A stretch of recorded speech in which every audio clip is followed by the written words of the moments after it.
Hello বন্ধুরা, welcome back to my channel. সবাই কেমন আছো? আসলাম একদিন পর। একদিন হঠাৎ করে একটু ছুটি নিয়ে নিয়েছিলাম, কারণ কালকে আমার মানে ইউটিউব পরিবারের অনেক কেউ এসেছিল কালকে দেখা করতে। তোমাদের সাথে ছোট্ট করে একটু ভিডিও আমি শেয়ার করেছি। আশা করি তোমরা অনেকেই দেখেছো, এখনো যারা দেখোনি দেখে নিও। একটা মিনি ব্লগ সকালেই শেয়ার করেছিলাম।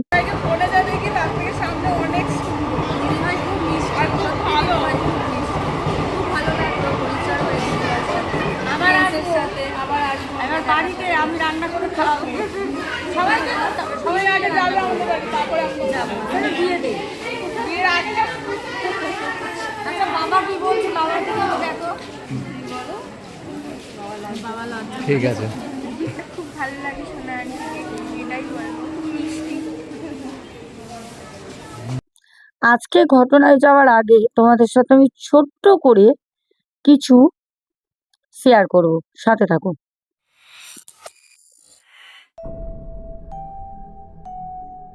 দর্শক বন্ধুরা, তোমাদেরকে আমি আমার এক বোনের ভয়েস প্রথমে শোনাবো, শোনো। আচ্ছা দিদি ভাই, যা বললে তাই হবে, কিন্তু তুমি কিন্তু অবশ্যই আমার কথা বলবে তোমার চ্যানেলে, কারণ আমি তোমার নিজের মুখে শুনতে চাই আমার কথা।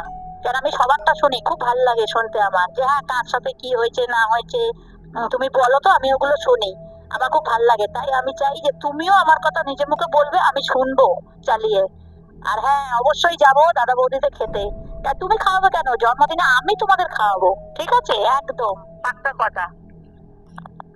হ্যাঁ দিদি ভাই, বড় মা তো অবশ্যই আছে, তুমিও আছো আমার সাথে, ঠিক আছে?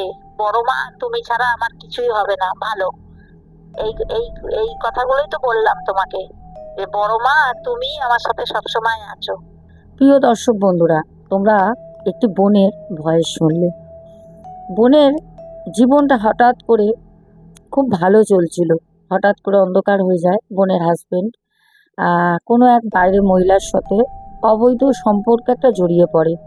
সেই মহিলাটি কিছু বাদ রাখেনি এই বোনের হাজবেন্ডকে যা করে হোক তার বশে রাখার জন্য, নানা রকম জিনিস, নোংরা জিনিস খাওয়ানো, নানা রকমভাবে বশে রাখার সব কিছু করে। আজ বোন যে আমাকে এত খুশি, আমি ওর মুখে শুধু হাসিটা দেখতে চাই।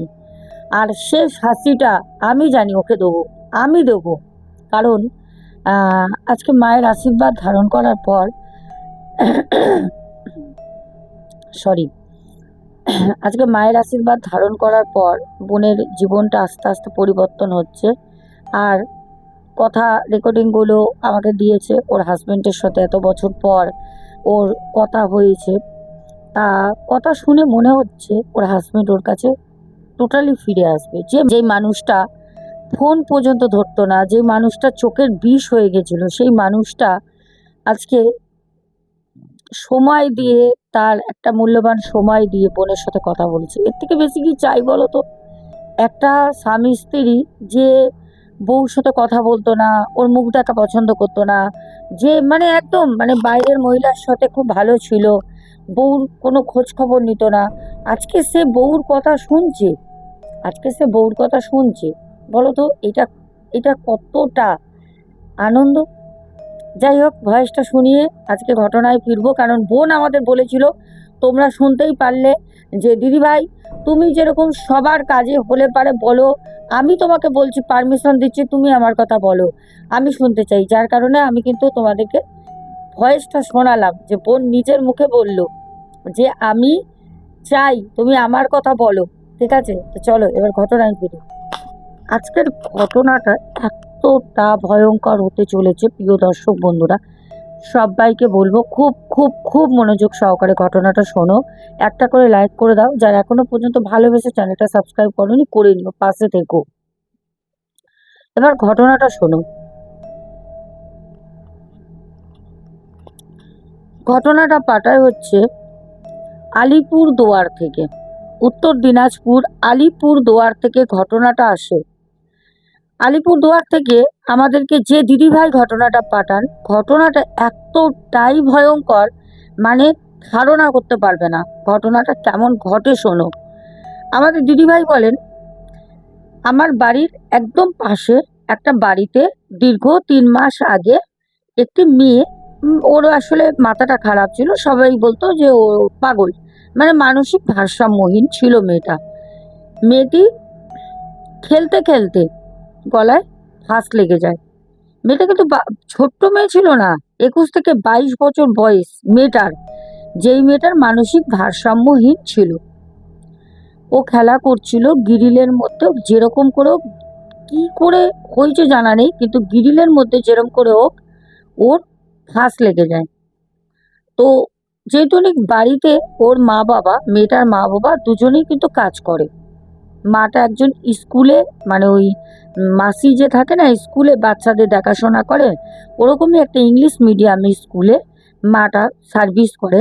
আর বাবাটা একটা দোকানে কাজ করে, নিজেদের দোকান না, একটা মুদিখানা দোকানে কাজ করে, হিসাবপত্র এসবের কাজ করে।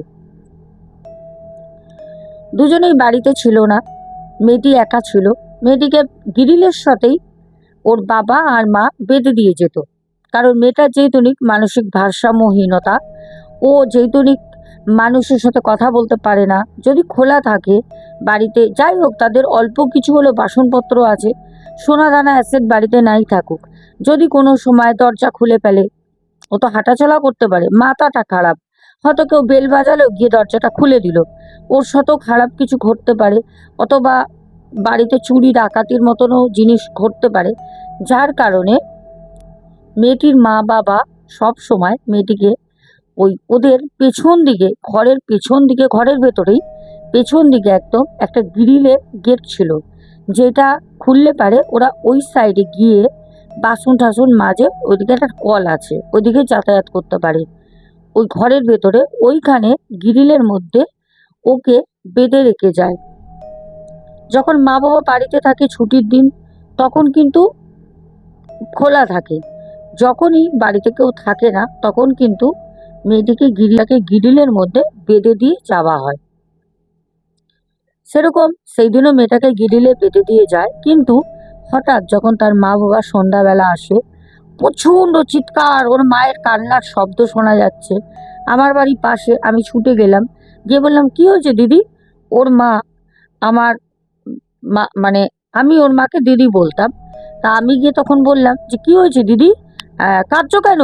তখন আমাকে বলল যে ঘরে আসো, এসে দেখো কত বড় সর্বনাশ আমার হয়ে গেছে। না কি হয়েছে, ঘরের মধ্যে গিয়ে দেখি মেয়েটি অদ্ভুতভাবে গলায় ফাঁস লেগে পড়ে আছে। মনে হচ্ছে যেন ওকে কেউ গলায় দড়ি দিয়ে চেপে হয়তো মার্ডার করে ফেলেছে, কারণ গলায় দড়ি দিয়ে আমরা হ্যাঙ্গিং দেখি, আর মাটিতে গলায় দড়ি ওরকম অবস্থায় পুড়ে রয়েছে দেখে মনে হচ্ছে যেন ওকে কেউ মার্ডার করে ফেলেছে, ওকে কেউ মেরে ফেলেছে। এরকম ভাবে কি করে মরতে পারে? তাহলে কি ও নিজে কি নিজের গলায় ফাঁস দিয়ে চেপে দিয়েছে? মানে এরকম একটা সবার প্রশ্ন। যাই হোক, যেহেতু মেয়েটার মাথা খারাপ ছিল, পুলিশ কেস কিন্তু হয়নি, পুলিশ কেস হয়নি, মেয়েটাকে কিন্তু নিয়ে যাওয়া হয়, নিয়ে গিয়ে তার কাজ করা হয়। মা বাবা তো প্রচন্ড ভেঙে পড়ে, কান্নাকাটি, পাড়ায় সত্যি, মানে মেয়েটা মেয়েটা মারা যাওয়ার পর আমাদের পাড়ায় বেশ কয়েকদিন মেয়েটার নাম সবাই করতো, কারণ যতই যাই হোক মেয়েটা কিন্তু মানে মানুষকে খুব ভালোবাসতো, ওর ডাকখোশটা খুব ভালো ছিল। রেগে গেলে গালিগালাজ করতো, কিন্তু যাদের চেনে জানে পাড়ার, কারোর সাথে দেখা হলে তাকে বলতো, কি গো কোথায় যাচ্ছ তোমরা সবাই, বিয়ে বাড়ি নাকি? মানে কেউ একটু সেজে গেলেই ও এরকম করে বলতো, কি গো তোমরা কোথায় যাচ্ছ সবাই, বিয়ে বাড়ি মনে হয়, বিয়ে বাড়িকে তো খুব খাবে বলো, মানে এরকম একটা, ও যেহেতু মাথাটা একটু খারাপ ছিল, পাগল পাগল টাইপের, কিন্তু কথাবার্তা এরকম বলতো। তো এবার যাদের সাথে এরকম কথাবার্তা বলেছে তারা মৃত্যুর পর ওর কথা সবাই বলতো পাড়ায়, মানে খুব খারাপ একটা লাগতো।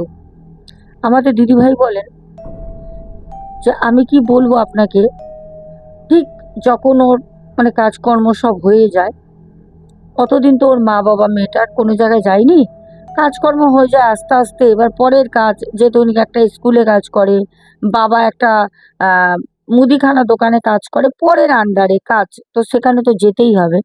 তো যেহেতু উনি কাজে যাবে, তখন তারা যাবার জন্য সবাইকে বললো যে এখন তো আর মেয়েটা নেই।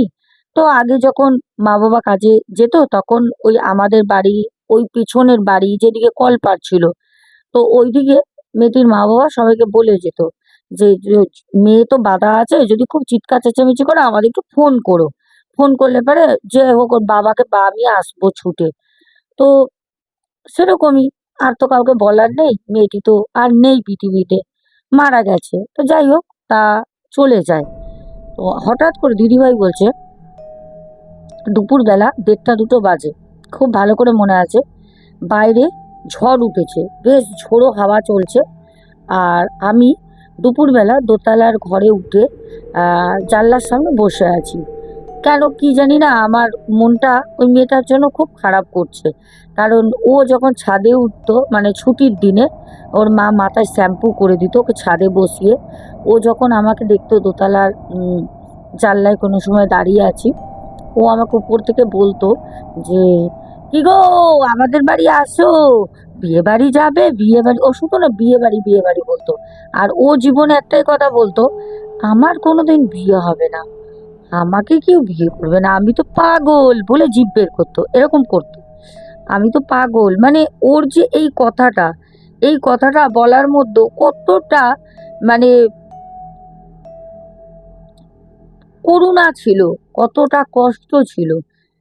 ও নিজেকে নিজে বলতো যে আমার আর বিয়ে হবে না, আমাকে কেউ বিয়ে করবে না, আমি তো পাগল, বলে জিভ বের করে মাথাটা এরম এরম করতো, পাগল।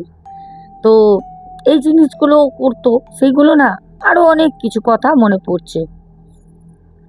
দিদিভাই বলেন, আপনাকে কি বলবো, আমি যখন জানলার সামনে দিয়ে ঘুরে যখন আমি ঘরের দিকে আসছি, পেছন দিকে তাকাই, সাথে সাথে না ও যেরকম ভাবে ডাকতো আমাকে, ও দিদি বিয়ে বাড়ি যাবে, ঠিক উপর দিকে তাকিয়ে বলতো, ওই রকম ভাবে না কেউ যেন ডাকলো। আমি না সাথে সাথে ঘুরে ছাদের দিকে তাকালাম, না, ছাদের দিকে তাকাতে ছাদে তো কেউ নেই, কিন্তু ও যে আমাকে ডাকলো এক্ষুনি, এটা কি করে হতে পারে, আমাকে এক্ষুনি ডেকেছে। তখন দিদিভাই ওখান থেকে নেমে আসে। দিদিভাই বলে, শোনা, আমি আপনাকে কি বলবো, সেই দিনের পর থেকে আমার রাতের ঘুমটা নষ্ট হয়ে গেল।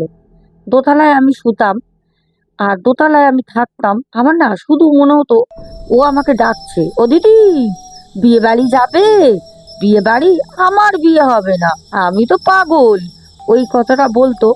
আর আমার না মানে রাতের বেলা শুয়ে আছি, আমার ওই কথাটা না মাথার মধ্যে ঘুরছে, ও যেন এই কথাটা বলছে। আমি আমার মাকে বললাম, ও মা, জানো তো, ও মারা যাওয়ার পর, দেখো ও তো আমাদের কেউ ছিল না, প্রতিবেশী ছিল, কিন্তু মা আমার সাথে না এরকম হচ্ছে, জানো মা, একদিন দুপুরে হয়েছে আর প্রত্যেকদিন রাতে আমার সাথে এরকম এরকম হচ্ছে। আমার মা আমাকে বলল, তুই এসব নিয়ে চিন্তা করিস, পাশাপাশি থাকতো, তোর সাথে তো অনেক গল্পই করতো, আসলে তার জন্য, আর কিছু না, মা আমাকে বলল। আমি মাকে বললাম, না গো মা, রাতের বেলা না মনে হয় যেন ও আমাকে ডাকছে মা। তখন মা বলল, হ্যাঁ, ও মারা গেছে, ও তোকে ডাকছে, যত হাবি যাবি কথা, ও মারা গেছে তো কোথা দিয়ে ডাকবে। আমি তখন বললাম, সে তো ঠিকই, ও যখন মারা গেছে ও ডাকবে কোথা দিয়ে, কিন্তু মা আমার যেরকম মনে হয় ও আমাকে ডাকছে। আমার মা আমাকে বলল, পাগল মেয়ে, তোর এগুলো মনের ভুল, ও হতেই পারে না, যে মারা গেছে সে তোকে কোথা দিয়ে ডাকবে এসে। মায়ের কথা শুনলাম, রাতটা কোনো রকম কাটলো। ঠিক পরের দিন সকালবেলা আমি উঠেই কি মন গেল, আমি না দোতলার আমার রুমের জানলাটা দিয়ে আমি ওদের ছাদটা দেখছি, ছাদটা ফাঁকা, কিরকম একটা লাগছে, একটা না কোনো বাড়িতে যদি ভাবো যে বিয়ের অনুষ্ঠান হবে, সেই বাড়ির একটা ইনভায়রনমেন্ট, বাড়ির একটা ভাই চারপাশের আলাদা থাকে। একটা বাড়িতে যদি মৃত্যু সজ্জা বেরোয়, মৃত্যু শোকে সেই বাড়িটা একটা অন্যরকম ভাইবস থাকে। আমার না বাড়িটাকে দেখে মানে কিরকম একটা লাগছে। 1 মাসও হয়নি মেয়েটা মারা গেছে। হঠাৎ একদিন আমার মা ওদের বাড়িতে গেল আমাকে নিয়ে, পাশে। সেদিন খুব মনে আছে, রবিবার ছিল, মা যেতে বেল বাজাতে ওই মেয়েটির মা আসলো। আসতে আমার মাকে দেখে বলল, আরে দিদি, কি ব্যাপার তুমি? খুব ভালো হয়েছে, এসো আসো আসো। আমরা ঘরে গেলাম, দেখলাম ঘরে আস্তে আস্তে রবীন্দ্রসঙ্গীত চলছে। তা বলে এ তো না যে মেয়ে মারা গেছে বলে তারা ভালো থাকার চেষ্টা করবে না বা ভালো থাকবে না, এটা তো না। হালকা হালকা রবীন্দ্রসঙ্গীত চলছে। যাই হোক, আহ, গেলাম, যাওয়ার পর ওর মা আমাকে আর আমার মাকে, গরমের সময় ছিল, একটু রসনা করে দিল। বলছে দিদি খাও। আমি বললাম, না না না এসব খাবো না, তো জোর করে দিতে তো রসনা খাচ্ছি। তখন আমার মা বলছে যে একটা কথা বলবো তোমাকে। বলছে হ্যাঁ বলো। বলছে আচ্ছা, দেখো, খারাপ মনে করো না, তোমার মেয়ে তো এরকম মারা গেল। তোমার মেয়ে মারা যাওয়ার পর উম, তোমরা কি কোনো রকমভাবে ওর কোনো অস্তিত্ব বুঝতে পারছো? তখন ওই মেয়েটির মা বলল, এমা কেন গো, কি বলছো? না তো বাবা, এসব কি বলছো গো? তোমরা তো আমার মেয়েটাকে ভূত বানিয়ে দেবে গো। তখন আমার মা বলছে, না না না না দিদি, তুমি ভুল করছো। আমি ওকে ভূত প্রেত কিছু বানাতে আসিনি। আমি জিজ্ঞেস করছি যে তোমরা কোনো রকম কিছু কি ওর বুঝতে পারছো? মানে হয় না অনেক সময়, দেখো আমার মেয়েকে কিন্তু রাতের বেলা তোমার মেয়ে ডাকছে। হুম। আর যে কথাগুলো বলতো যে কিরে দিদি বিয়ে বাড়ি যাচ্ছ, আমার তো বিয়ে হবে না, আমি তো পাগল। তোমার কাছে তো এসব লোকানো নেই, তোমার মেয়ে বলতো তুমি তো মা, তুমি তো জানো। কিন্তু এই কথাগুলো প্রত্যেকদিন রাতের বেলা আমার মেয়ের কানের কাছে গিয়ে কেউ বলছে। তখন ওই মেয়েটির মা বলছে, ও তোমার মেয়ের মাথা খারাপ হয়ে গেছে। তখন আমার মা ধমক দিয়ে ওঠে, এই তোমার মেয়ের মতো নাকি? তোমার মেয়ে যেরকম মাথা খারাপ হয়ে গেছিল, হ্যাঁ তোমার মেয়ের মতো কি আজে বাজে কথা বলছো? তখন ওই মেয়েটার মায়ের সাথে আমার মায়ের সাথে দিদিভাই বলে বিশাল ঝামেলা লেগে যায়, বিশাল ঝামেলা। কারণ ওই যে মাথা খারাপের কথা বলেছে। এবার যে ধনিক মা, মা কখনোই চায় না, ওনার মেয়ে মারা গেছে যেভাবে সবাই আমরা জানি, মা কখনোই চায় না যে আমার কিছু হয়ে যাক। এবার যে পাগলের মতো এই কথাটা বলেছে, কারণ ওনার মেয়ে তো পাগল ছিল, আমার মায়ের কথাটা খুব খারাপ লাগে। যাই হোক, ঝামেলা শুরু হয়। তখন ওই মেয়েটির যে বাবা ছিলেন, বাবা তখন আমার মাকে বলল যে দিদি আপনি চলে যান, ওর মাথার ঠিক নেই। মানে ওই মেয়েটি যে মেয়েটি মারা গেছে ওর মায়ের কথা বলছে। বলছে ওর মাথার ঠিক নেই, মেয়েটি মারা যাওয়ার পর থেকে বুঝতেই তো পারছেন, কি আর বলবো, আপনি চলে যান। ভালো কথা, চলে যান। তো চলে আসে, ঠিক আছে। আমার মা আর আমি ওই বাড়ি দিয়ে চলে আসি। বলছে রাতের বেলা ওই রকম আবার কানের কাছে এসে বলতো, ও দিদি তুমি ঘুমাচ্ছ, দিদি তুমি ঘুমাচ্ছ, ও দিদি বিয়ে বাড়ি যাবে না? আমার আর বিয়ে হবে না, আমি তো পাগল। ও না এই কথাটা বারবার বলতো। এবার সব থেকে বড় কথা হলো, সেই দিন রাতে আমাদের এই দিদিভাই যিনি ঘটনাটা শেয়ার করেন, দিদিভাই ছুটে মায়ের কাছে যায়। মাকে গিয়ে বলছে, মা ও আমাকে বাঁচতে দেবে না মা, আমি জানি না ওর আমি কি ক্ষতি করেছি, ও আমাকে এই মুহূর্তে এক্ষুনি কানে কানে এই কথা বলেছে। তখন এই আমাদের দিদি ভাইয়ের যিনি মা, উনি বলেন যে তুই আজকে আমার ঘরে শো, আমি দেখছি। এবার রাতের বেলা কোনো রকমে শুয়েছে। পরের দিন সকালবেলা যখন সকাল হয়েছে, ওই সময় মেয়েকে নিয়ে তার মা এক মল্লিক সাহেবের কাছে যায়, কাজী বাড়ি। যখন সেই মল্লিক সাহেবের কাছে কাজী বাড়িতে যায়, তখন ওখানে যে মৌলবী ছিলেন, ওই মৌলবী বলেন যে ও একা পড়ে গেছে, ও একা পড়ে গেছে, ও তোর মেয়েকে নিতে আসে, তোর মেয়ের মাথাটা ও খারাপ করে দিতে চায়, ওর যেরকম অবস্থা হয়েছিল ও এর অবস্থাও সেরম করতে চায়। ও যেরকম মাথাটা খারাপ হয়ে গেছিল সেই রকমই ও তোমার মেয়েরও মাথাটা খারাপ করতে চায়, যাতে তোমার মেয়ের আত্মাটা ও নিয়ে যেতে পারে। কারণ ও এখন মারা গিয়ে ওর আত্মাটা কিন্তু একা ব্রহ্মাণ্ডে ঘুরে বেড়াচ্ছে, ঠিক আছে, ও একা ঘুরে বেড়াচ্ছে, ওর আর সেখানে কিন্তু ভালো লাগছে না। ও তার জন্য যেই তনিক পাশাপাশি তো, আর আমাদের যে দিদিভাই ঘটনাটা বলেন, এই দিদিভাইয়ের সাথে কিন্তু খুব ভালো একটা সম্পর্ক ছিল, সব সময় সব সময় ভালো সম্পর্ক ছিল, যার কারণে নিয়ে যাবে বলে বারবার তাকে রাতের বেলা এসে ডাকতো। সে পাগল পাগল হয়ে যাবে, পাগল টাইপের। তারপরে সে মানে বাড়িতে কেউ বুঝতে পারবে না, বাড়িতে কেউ বুঝতেও পারবে না, তারপর তাকে নিয়ে চলে যাবে। মানে ওই হয়তো যে মেয়েটি মারা গেছে পাগল গলায় দড়ি দিয়ে, ওরই মতো ও ওর শরীরের মধ্যে প্রবেশ করেই ওর মতো ও নিজেকে নিজে শেষ করে দেবে। দর্শক বন্ধুরা, ঘটনাটা এতটাই ছিল। এই ঘটনাটা এরকম আমরা অনেক ঘটনা পাই, ঘটনাটা সত্যি বাস্তবের সাথে রিলেট করতে পারি, বিকজ এরকম ঘটনা আমি আগেও পেয়েছি, আমি তোমাদের আগেও শুনিয়েছি। একটা পাগল, যার মন মানসিকতা কিছুই ভালো ছিল না, সেই মেয়েটি নিজে গলায় দড়ি দেয়। দেবার পর যেহেতু এই দিদিভাইয়ের সাথে একটা দীর্ঘদিন দেখা শোনা, কথাবার্তা বলা ছিল, যার কারণে এই দিদিভাইকে সবসময় ডাকতো, যাতে রাতের বেলা ভয় দেখাতো, যাতে ওর মাথাটা খারাপ হয়ে যাবে, কেউ বিশ্বাস করবে না, ও যাতে নিজেকে নিজে শেষ করে ফেলে, ও যেন নিজেকে নিজে শেষ করে ফেলে। তো এটাই ছিল এখনের ঘটনা। চলো তোমাদের কমেন্টের নামটা বলি, বলে আজকের মতো বিদায় নেবো। কালকে কিন্তু দারুণ ঘটনা আছে, দারুণ ঘটনা, অপেক্ষায় থেকো। তো পড়ি মানে কমেন্টের নামগুলো। প্রথমেই কমেন্ট করেছো কালকে করবী দত্ত বাংলাদেশ থেকে। করবী দত্ত দিদিভাই অনেক বড় কিছু লিখেছেন, একটু পড়ে শোনাই। অনেক দিন পর বাংলাদেশ থেকে করবী দত্ত তোমাকে লিখছি, কেমন আছো জানতে চাইছি না, কারণ তোমার মুখেই শুনলাম ঝড় বাদলে তোমরা ভয়ানক বিপর্যস্ত হয়ে আছো, আর এদিকে প্রচণ্ড গরমে আমাদের প্রাণ অষ্টাগত, একে প্রকৃতির আজব খেয়াল বলতে পারো। যাক, আজ তোমার কাছে বাংলাদেশের এক বোনের কাহিনী শুনে শিরোহিত হলাম। শেষাংশটা আরেকটু শুনতে ইচ্ছে করছিল যে। আচ্ছা, উনি কি জাসমিনের কথা রাখতে শেষ পর্যন্ত পাইনাপেল কেকটা খেয়েছিলেন কি না? না, উনি খাননি পাইনাপেল কেকটা, জাসমিন না করেছিল বলে খায়নি। বন্ধ দরজার মধ্যেও যেখানে জাসমিনের অন্তর্ধান বেশ রহস্যপূর্ণ, সেখানে চট করে স্বামীর আনা কেক খেতে মনের জোর থাকা চাই, যা সবাই পারবে না। তবে আয়নার অপর পারে তবে আয়নার অপর পারে অন্য একটা রহস্যময় জগৎ আছে বলে কিছু কিছু প্যারানরমাল বিশেষজ্ঞ দাবি করেন। তুমি নিজেও হয়তো ভালো বলতে পারবে শোনা, তবে কাহিনীটা আমার বেশ অন্যরকম লেগেছে, ভালো লেগেছে, ভালো থেকো। হ্যাঁ, সত্যি জাসমিনের ঘটনাটা অদ্ভুত। বাংলাদেশ থেকে যে আপু পাঠিয়েছিলেন, মানে সত্যি অদ্ভুত একটা, কি ভাবো একটা মেয়ে ঘরে থাকাকালীন উধাও হয়ে গেল।